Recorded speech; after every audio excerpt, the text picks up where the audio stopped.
اور تحفظ کے احساس نے اسے دوبارہ خاموش ہونے پر مجبور کر دیا۔ اسے پہلی بار یہ شدت سے احساس ہوا تھا کہ میر عالم اسے صرف قیدی نہیں رکھنا چاہتا، بلکہ وہ اسے اپنی کالی دنیا کا سب سے معتبر حصہ بنا چکا ہے۔ میر عالم کی کالی گاڑیوں کا قافلہ جب ایمل کے باپ کی حویلی کے سامنے رکا تو فضا میں ایک عجیب سی سنگینی اور موج جیسی خاموشی چھا گئی۔ وہی حویلی جہاں برسوں پہلے میر عالم کے اپنوں کا لہو بہایا گیا تھا، آج اسی کے بوٹوں کی دمک سے لرز رہی تھی۔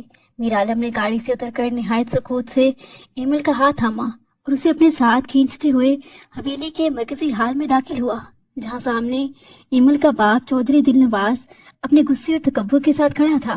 مگر جیسے اس کی نظریں میر عالم کے تیکھے نقوش اور اس کی آنکھوں میں دہکتی انتقام کی آگ پر پڑی، اس کے ہاتھ سے سگار گر گیا اور چہرے کی رنگت لمحوں میں فک ہوگی۔ دل نواز کے قدموں تلے سے جیسے زمین نکل گئی تھی۔ وہ ہکلاتے ہوئے بولا، میر عالم، تم تو مر چکے تھے۔ اس روز اس آگ میں کوئی نہیں بچا تھا۔ میر عالم نے ایک زہریلی مسکراہٹ اپنے لبوں پر سجائی اور ایمل کے گرد اپنا بازو پھیلا کر اسے اپنے وجود کے قریب کر لیا۔ اس کی آنکھوں میں برسوں کی تڑپ اور آج کی جیت کا نشہ صاف جھلک رہا تھا۔ چودھری دل نواز کی نظریں جب اپنی بیٹی کے زرد چہرے اور اس کی بدلتی ہوئی رنگت پر پڑی تو اس کا غصہ آسمان کو چھونے لگا۔ وہ دھاڑا، یہ کیا تماشا ہے؟ میر عالم، میری بیٹی تمہارے ساتھ کیا کر رہی ہے اور اسے اس حال میں یہاں لانے کی تمہاری ہمت کیسے ہوئی؟ میر عالم نے ایک زوردار قہقہا لگایا جو حویلی کی در و دیوار سے ٹکرا کر واپس آیا اور پھر نہایت صفاقی سے چودھری دل نواز کی آنکھوں میں آنکھیں ڈال کر بولا، حیرت ہو رہی ہے نا چودھری صاحب؟ جس نسل کو آپ نے مٹانے کی قسم کھائی تھی، آج وہی خون آپ کی بیٹی کی کوکھ میں پل رہا ہے۔ جی ہاں، آپ کا نواسا اور میری کالی سلطنت کا اکلوتا وارث بہت جلد وہ اس دنیا میں قدم رکھنے والا ہے۔ یہ سنتے ہی جیسے چودھری دل نواز پر سکتہ ستاری ہو گیا۔ اس کا چہرہ غصے اور کرب سے کالا پڑ گیا اور وہ تڑپ کر اپنی بیٹی کی طرف بڑھا، مگر میر عالم کے مسلح گارڈز نے اسے وہی جکڑ لیا۔ ایمل کی ماں نے دھاڑے مار کر رونا شروع کر دیا اور وہ بے بسی سے اپنی بیٹی کو دیکھ رہی تھی جو کسی زندہ لاش کی طرح ساکت کھڑی یہ سب دیکھ رہی تھی۔ چودھری دل نواز کی آنکھوں میں خون اتر آیا تھا۔ وہ بے بسی سے ہاتھ پیر مار رہا تھا، مگر میر عالم نے اس کے قریب جھک کر نہایت دھیمی اور زہریلی آواز میں جتایا، جس روز تم نے میرے باپ کے سینے میں گولیاں اتاری تھی، اس روز تم نے صرف ایک انسان نہیں بلکہ اپنا مستقبل بھی مار دیا تھا۔ اب دیکھو کہ تمہاری اپنی بیٹی میرا نشان بن کر تمہارے سامنے کھڑی ہے۔ اب مارو مجھے، پر یاد رکھنا اگر مجھے خراش پہ آئی تو تمہاری بیٹی اور یہ بچہ کبھی زندہ نہیں بچیں گے۔ ایمل کے باپ کی وہ بے بسی، اس کا وہ ٹوٹا ہوا تکبر اور اس کی آنکھوں میں تڑپتا ہوا غصہ دیکھ کر میر عالم کے انتقام کو وہ تسکین ملی جو اسے آج تک حاصل نہ ہو سکی تھی۔ اس نے ایمل کے ماتھے پر سب کے سامنے ایک طویل بوسہ دیا، جیسے وہ چودھری دل نواز کے زخموں پر نمک چھڑک رہا ہو، اور پھر اسے وہیں تڑپتا چھوڑ کر فاتحانہ انداز میں مڑ گیا۔ حویلی کی طرف دیوار آج برسوں پرانے اس لہو کا حساب چکتا رہے تھے، جبکہ ایمل اپنے ہی گھر میں ایک اجنبی اور گنہگار کی طرح کھڑی اپنی ماں باپ کی نفرت اور بے بسی کا نشانہ بن رہی تھی۔ میر عالم کے جاتے ہی حویلی کا وہی حال جہاں کبھی ایمل کی ہنسی گونجتی تھی اب ایک دم گھٹتے ہوئے ماتم کدے میں بدل چکا تھا۔ چودھری دل نواز کی آنکھوں میں لرزتی ہوئی نفرت کی شکل اختیار کر چکی تھی۔ اس نے لرزتے قدموں سے ایمل کی طرف بڑھ کر اس کا جبڑا اپنی سخت انگلیوں کی گرفت میں لیا اور اس کے چہرے کو جھٹکا دے کر دھاڑا، کاش اس دن اس ملعون میر عالم کے ساتھ تجھے بھی زمین نکل لیتی۔ تو نے میری پگڑی اچھال کر اس درندے کے قدموں میں ڈال دی، جس کے باپ کا سینہ میں نے خود گولیوں سے چھلنی کیا تھا۔ ایمل کی آنکھوں سے آنسو بہہ نکلا اور وہ ہچکیاں لیتے ہوئے اپنے باپ کے پیروں میں گر گئی، مگر چودھری دل نواز نے اسے نفرت سے ٹھوکر مار کر پیچھے دھکیل دیا۔ اس کا غصہ قابو سے باہر تھا اور وہ اپنی بیٹی کو دیکھ کر ایسے تڑپ رہا تھا جیسے اس کے وجود سے افغان آ رہی ہو۔ ایمل کی ماں نے سینہ پیٹتے ہوئے دہائی تھی کہ ہائے، یہ میری بچی کا مقدر کیسا پھوٹا ہے، دشمن کا خون اپنی کوکھ میں پال رہی ہے، اس سے اچھا تھا کہ ہم زہر پی کر مر جاتے۔ دل نواز نے دیوار پر لگی اپنی خاندانی بندوق اتار کر ایمل پر تان لی۔ اس کے چہرے پر وحشت ناک جنون سوار تھا۔ جب وہ چلایا، میں بھی اس گناہ کو تجھے ختم کر دوں گا۔ میں چودھری دل نواز ہوں، میں اپنی نسل میں اس دشمن کا خون کبھی برداشت نہیں کروں گا جس نے میرے سامنے کھڑے ہو کر آج مجھے للکارا ہے۔ ایمل نے آنکھیں بند کر لی اور موت کا انتظار کرنے لگی، کیونکہ اسے لگا میر عالم کی دی ہوئی ذلت سے تو موت بہتر ہے۔ مگر عین اسی لمحے باہر کھڑے میر عالم کے مسلح گارڈز کی گنوں کی تھر تھراہٹ نے دل نواز کے ہاتھ روک دیے۔ میر عالم کی وہ زہریلی آواز جیسے فضا میں دوبارہ گونجی۔ اگر اسے یا میرے وارث کوئی خراش بھی آئی تو یہ حویلی تمہارا قبرستان بن جائے گی۔ دل نواز کا ہاتھ کانپنے لگا اور وہ بے بسی سے بندوق پھینک کر زمین پر ڈھیر ہو گیا، کیونکہ وہ جانتا تھا کہ میر عالم اب وہ بچہ نہیں رہا، بلکہ ایک ایسا عفریت بن چکا ہے جس نے اسے جیتے جی مار دیا تھا۔ ایمل وہیں فرش پر پڑی سسک رہی تھی، جہاں اس کا اپنا باپ اسے موت کی دعا دے رہا تھا، اور اس کی ماں اسے چھونے سے بھی کترانے لگی تھی۔ اسے شدت سے احساس ہوا کہ وہ اب نہ اس گھر کی رہی اور نہ اس دنیا کی۔ وہ انتقام کا وہ مہرہ بن چکی تھی جس نے اپنے ہی والدین کو ان کے جیتے جی قبر میں اتار دیا تھا۔ حویلی کے در و دیوار اس کی بے بسی پر نوحہ کنا تھے، جبکہ چودھری دل نواز کا تکبر خاک میں مل چکا تھا، اور وہ اپنی بیٹی کے سامنے ایک ہارے ہوئے جواری کی طرح اپنی بربادی کا تماشا دیکھ رہا تھا۔ میر عالم حویلی سے نکل کر سیدھا شہر کے قدیم اور اجاڑ قبرستان کی طرف بڑھا، جہاں کی خاموشی اور مٹی کی سوندھی خوشبو سے ہمیشہ اپنے ماضی کے اس بھیانک دن کی یاد دلاتی تھی جب اس نے اپنے ہاتھوں سے اپنے ماں باپ کی ادھوری لاشوں کو مٹی تلے چھپایا تھا۔ وہ اپنی سیاہ چادر کو کندھے پر ڈالے بھاری قدموں سے چلتا ہوا ان دو قبروں کے پاس آ کر ٹھہر گیا جو وقت کی دھول سے اٹی ہوئی تھی، مگر اس کے سینے میں دبی آگ آج بھی اتنی تازہ تھی جتنی 20 سال پہلے تھی۔ اس نے قبر کی مٹی پر اپنا ہاتھ رکھا اور ایک طویل سر دھاپ بھر کر نہایت دھیمی مگر لرزتی ہوئی آواز میں سرگوشی کی۔ ابا جی، آج میں نے دل نواز کا غرور اسی حویلی میں دفن کر دیا جہاں آپ کا لہو بہا تھا۔ میں نے اسے جیتے جی وہ موت دی ہے جس کی تڑپ اسے قبر تک چین نہیں لینے دے گی۔ میر عالم کی آنکھیں نم ہو رہی تھیں، مگر ان میں کمزوری نہیں بلکہ ایک وحشیانہ سکون تھا۔ جب اس نے دوبارہ مٹی کو سہلایا، اپنی ماں کی قبر کی طرف دیکھ کر بولا، امی، اس گھر میں جہاں سے آپ کو بے دخل کیا گیا تھا، آج اس دشمن کی بیٹی میری قیدی ہے، اور اس کے کوکھ میں پلنے والا میرا بچہ دل نواز کے لیے وہ ناسور بنے گا جو اسے پل پل مارے گا۔ اس نے ایک مٹھی بھر مٹی اٹھا کر اسے سختی سے بھیجا اور آسمان کی طرف دیکھ کر ایک عجیب سی مسکراہٹ اپنے لبوں پر سجائی۔ اسے محسوس ہو رہا تھا جیسے اس کے والدین کی روحیں آج اس انتقام کی تکمیل پر اسے دعا دے رہی ہوں۔ وہ لڑکا جو کبھی ننگے پاؤں ان گلیوں میں اپنی جان بچانے کے لیے بھاگتا تھا، آج ایک ایسا انسان بن کر لوٹا تھا جس نے دشمنوں کے گھروں میں ماتم بچھا دیا تھا۔ اس نے جیب سے پرانی تسبیح نکالی جو اس کی ماں کی نشانی تھی، اور اسے قبر کے خطبے پر رکھ کر عہد کیا تھا کہ جب تک وہ دل نواز کی نسل کو اپنے قدموں تلے نہیں روندے گا، وہ چین سے نہیں بیٹھے گا۔ اس کی تنہائی اب ایک طاقت بن چکی تھی، اور اس قبرستان کی خاموشی اس کی جیت کی گواہ تھی۔